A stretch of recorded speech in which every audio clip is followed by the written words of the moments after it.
So I've got an '08 Grizzly 700 that's not idling right. It idles for about 1 to 5 seconds and then wants to die. And so it felt to me like it was a fuel issue, but it does have about 8,000 miles on it, so it could be a compression issue as well. So I'm kind of in the middle of doing, not the right way, but doing multiple things all at the same time while I'm waiting on parts. And so one of the things I was gonna do was replace the fuel filter that's at the bottom of the fuel tank, thinking that it's never been changed, so it's probably got to be dirty after 8,000 miles. Basically what I did already is I've already got, again, for the leak down and for checking the fuel injector and stuff, that side's already was taken apart. There's about a half dozen or 8-10 bolts that hold this back fairing on. So basically I've already got that removed. I disconnected the fuel line. It's just got like a little safety clip on there. You pop off, slide the red thing out, and then it slides right off. I've also disconnected the fuel pump just so when I get it out of there, I can actually take it to the bench if I need to change it. I've never changed this fuel filter. So this is the original one with 8,000 miles. So I'm hoping it's dirty and that could be part of my issue. So we will see.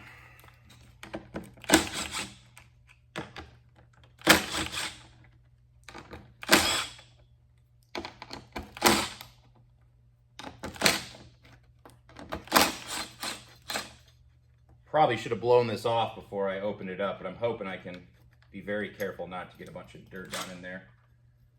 That would have been smart, but yeah, such is life.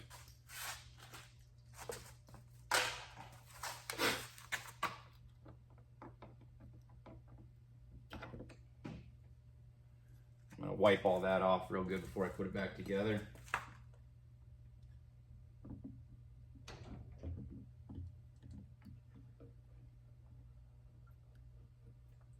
Careful of the float switch, don't want to bend that.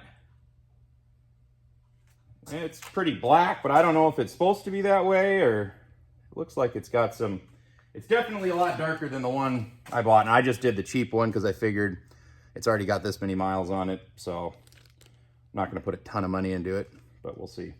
I'm going to take this to the bench. I believe it looks like it just clips on and clips off with these. Well, this one's looks slightly different than this style, so hopefully this one will work, but let's just see what we got here. Oh, there's 2 clips up here we gotta get off. I might need to get a pick. Oh, got one side. Oop, clicked it back on. Let's do this side first with a small screwdriver or pick maybe.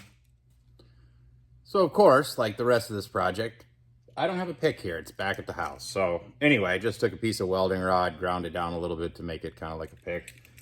Hoping I can get this thing out, but man, this thing's been one little test after another.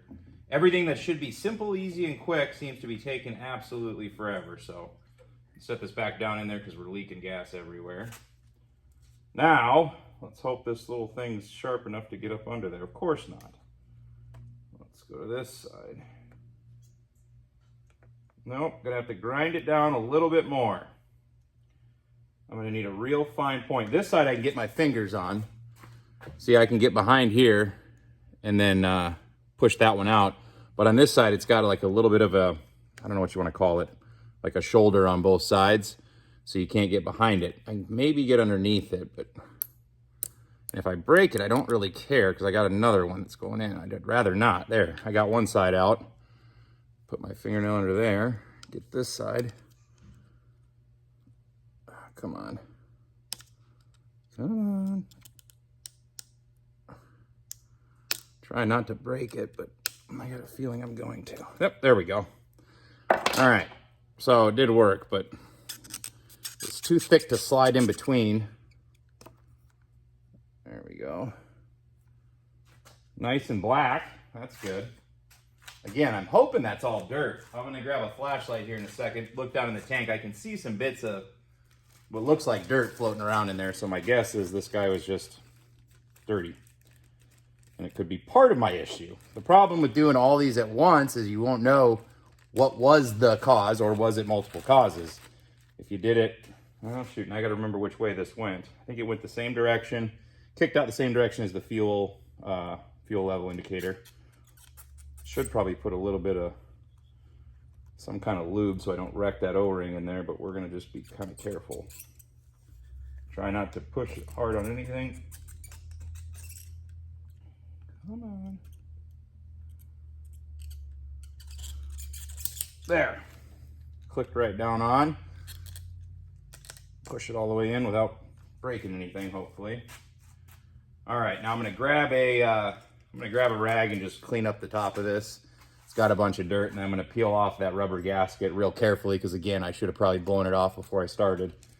And then just clean it real good. I may put a little bit of grease on there, but I mean, again, these things are vented, so little bits of dust is gonna get sucked in there as it burns gas anyway. So I'm gonna clean these up real quick and we'll put it back together.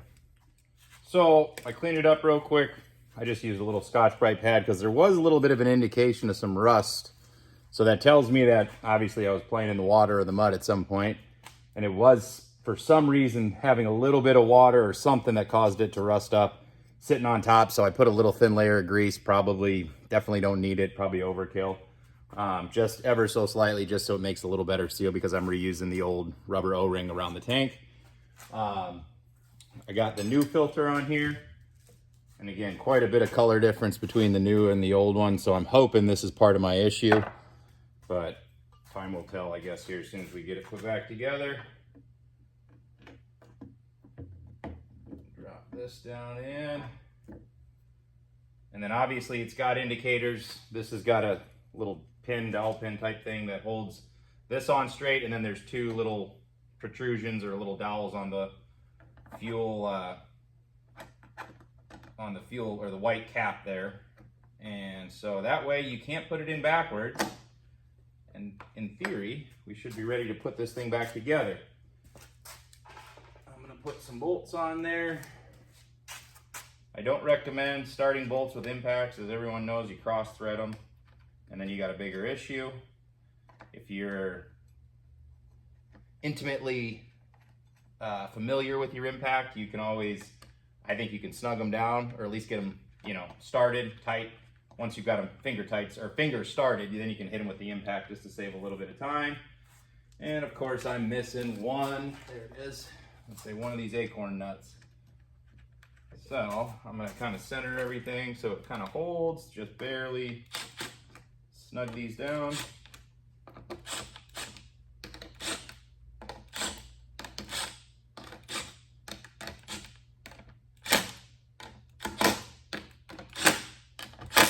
And then I'll do the finishing touches by hand, just because the last thing I want to do is strip out those studs that are just set in that plastic. So let me get an extension, make it a little easier.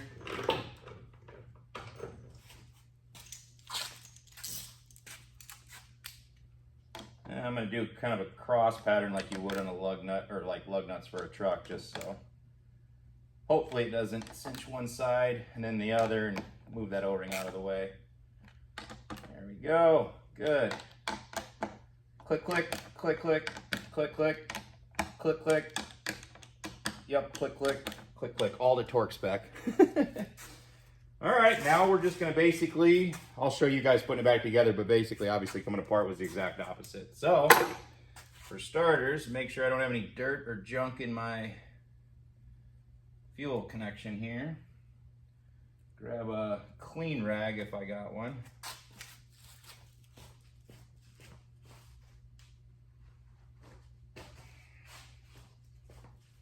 Just make sure everything's, because obviously this part's after the fuel filter, so if I did have a couple little bits of debris inside that hose, it'll go right into the injector.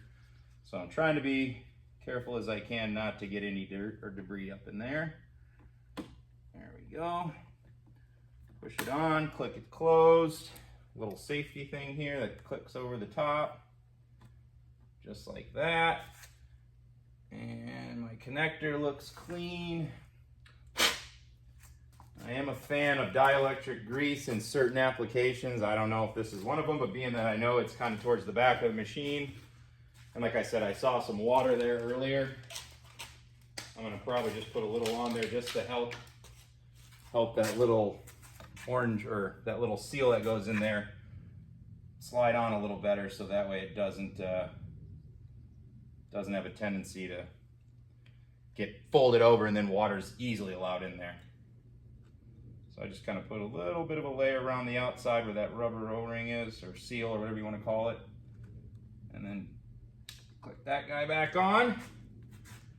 And then we're going to get the back fairing and the rest of the stuff over here. And then I will bolt it back together. And now I'm just going to basically button up the back side because that's all I wanted to do back here. That's the reason I had the back fairings off. I am going to finish addressing the motor issues when I'm waiting on, or when the rest of the parts come in. So basically, came off as one piece. Set it down in there. We got to feed our, there's a little hole in the back here where the wiring for the brake light goes through. And then it's just 3 little butt connectors, or not butt connectors, whatever you call them. Bullet connectors. And a little plastic clip that holds the wiring there. Obviously, color coordinate them, blue to blue, yellow to yellow, black to black.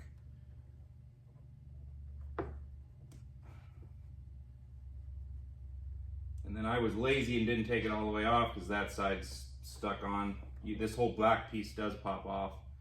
But for whatever reason, that other side was being finicky and I just needed to lift it a little to get where I had to go. Got to line this up so it's on the inside or outside, however you want to call it. There we go.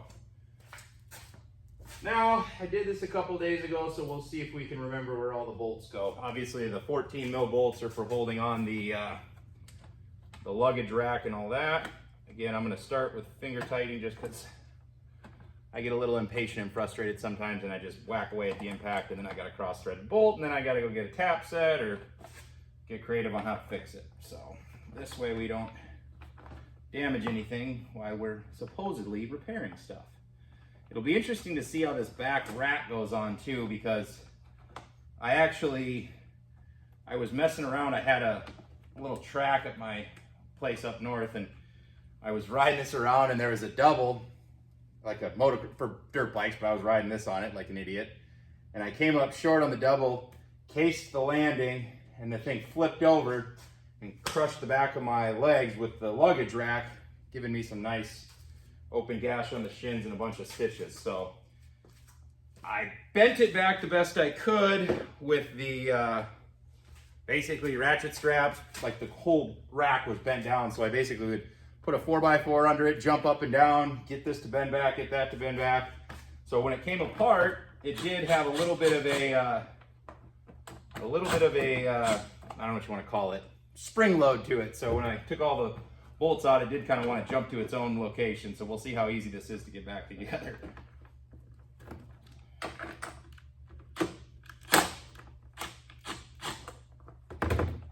Let's see what we got. There we go. And of course the plastics don't want to line up just right anymore, being that it's so old. There we go. There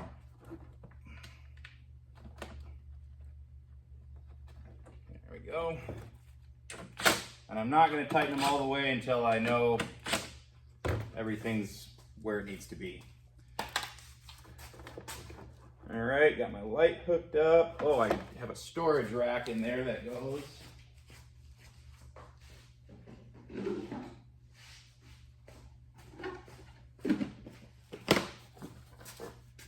Let's see, I think this slides in. Yep, slides in like this. Lines up with the back. There it goes. So that kind of drops in, and there's one little bolt that goes to hold it down in the bottom. And nothing wants to go together easy today. I'm going to use some hand tools just because I can already tell I'm getting frustrated from every other layer on this thing. There we go, just getting it tight. Leaving this off so I don't forget to tighten it when I get the rest of these lined up. There's 2 more of the 10 mils that go underneath this black plastic piece. Oh, there, it popped out.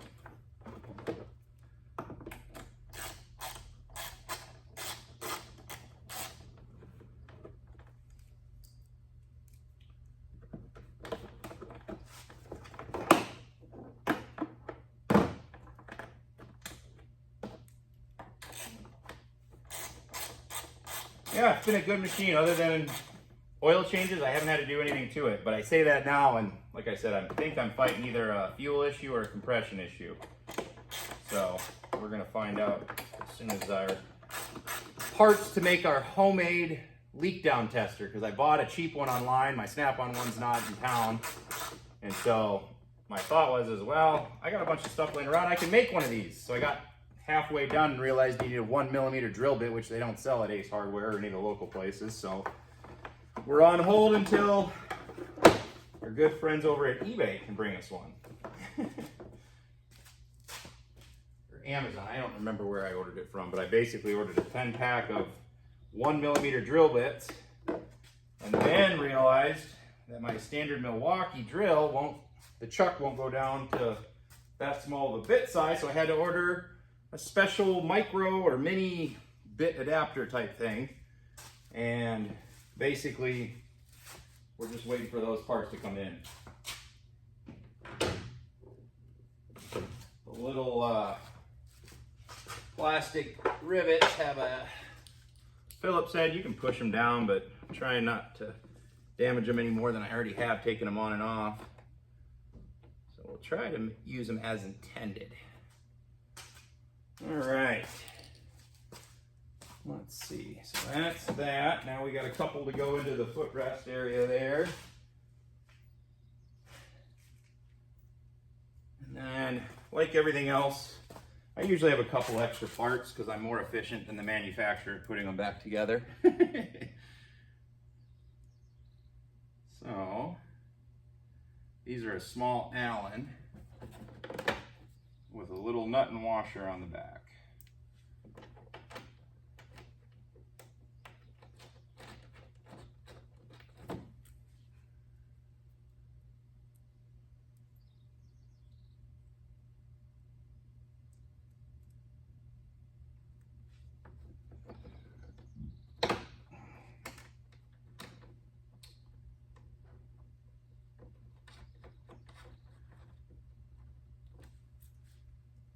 So this was my dad's four-wheeler, and I don't know if you have anybody like this, but was notorious for using the toggle kill switch up on top. And so he would turn it off with the kill switch and walk away, leaving the key on. So then the battery would die because the gauge stayed on. So that's why there's permanently mounted a trickle charger here. And the other negative of that is on the ECM, it runs the hour meter. So technically it's got, I'd have to look, but I want to say 8,500 miles, and it's got 10,500 hours. And that's because, again, using the toggle and leaving the key on, it still sits there and racks up hours even though the engine's not running. So kind of a double negative on that one. So somebody looking at this is gonna go, wow, you only average like 0.6 miles an hour. I mean, again, it was used on a farm, so probably average of 4 or 5 miles an hour, but still. All right, I'm gonna cinch all these down. Now that we got all this back together, we can put the rack on. And like I said, the rack's gonna be a little bit spring-loaded because that thing's been through hell and back. So we'll see how easy it goes on.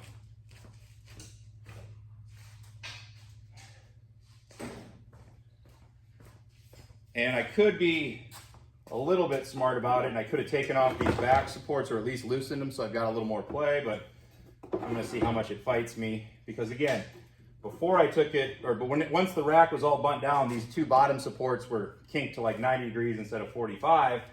And so I basically pulled the old ones off, started bending it back into shape, put the new used ones on, and then basically tried to get it as close as I could without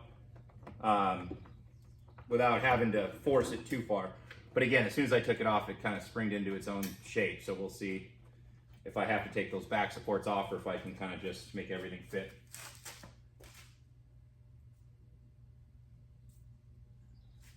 Right now, I'm just doing the little 10 mil bolts that are, I think they're 6 mil with a 10 mil head, hex head, that come up into the bottom here. That's what keeps the fender from flopping around too much. Half the time I think these get lost. or I should say vibrate out. That one's not in there very good. All right, let's see what we got. Oh yeah, this is gonna be, this side lines up nice. Come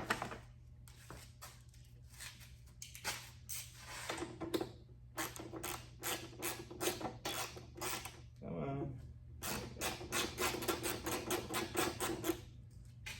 And see how well if we can kick this one over far enough.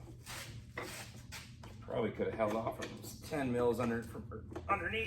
There we go.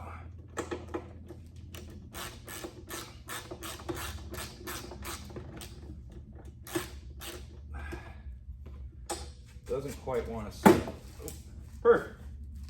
Let's try that again now without that in there. Trying to find a spot I can pull from without hurting anything. There we go. There.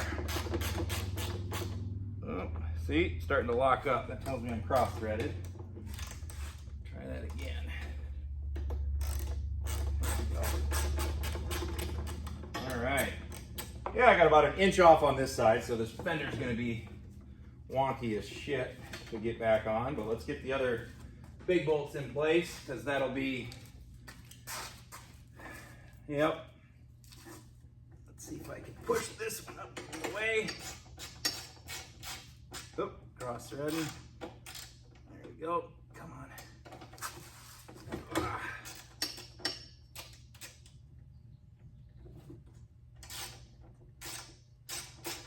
There we go. One started, now this guy. Well, that one wasn't too bad. All right. Now all my bigger bolts, the 14s holding the racker there.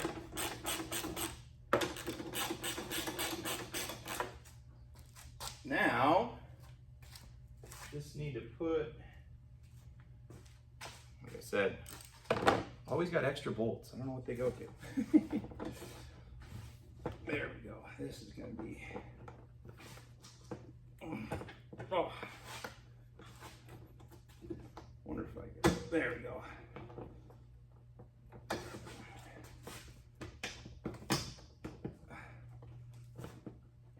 There. Got about half a turn on there, so hopefully I can get another turn and a half before it goes cross-threaded. Nope, there it goes. There.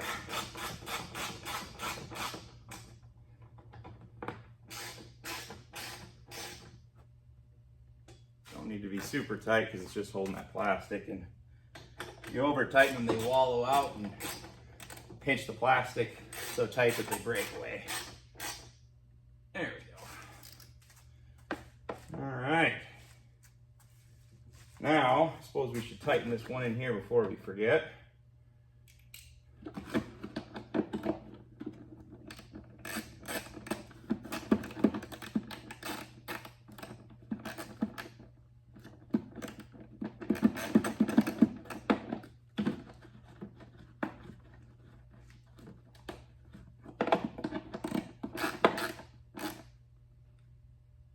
Go.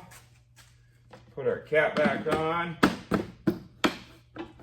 There. All right, now just the last thing to do is tighten up these 4 bigger 14 millivolts.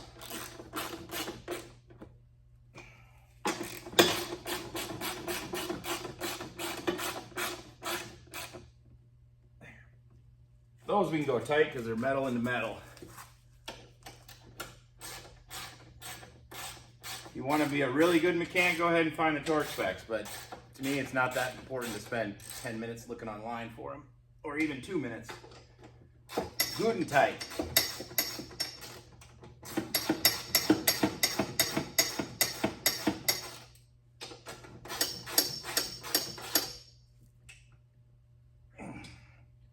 I'm doing about what's comfortable to tighten with a little quarter drive, because again, probably should be, or could use a 3/8 and put a little more meat to it, but there. So that's pretty much it. Did forget one thing. I'm sure somebody would have caught it, but I forgot to tighten these last 3 little Allen head bolts. And again, I've already got them finger tight, so I know I'm not cross-threading. Because they're not hard to cross-thread or strip. There, that should be it.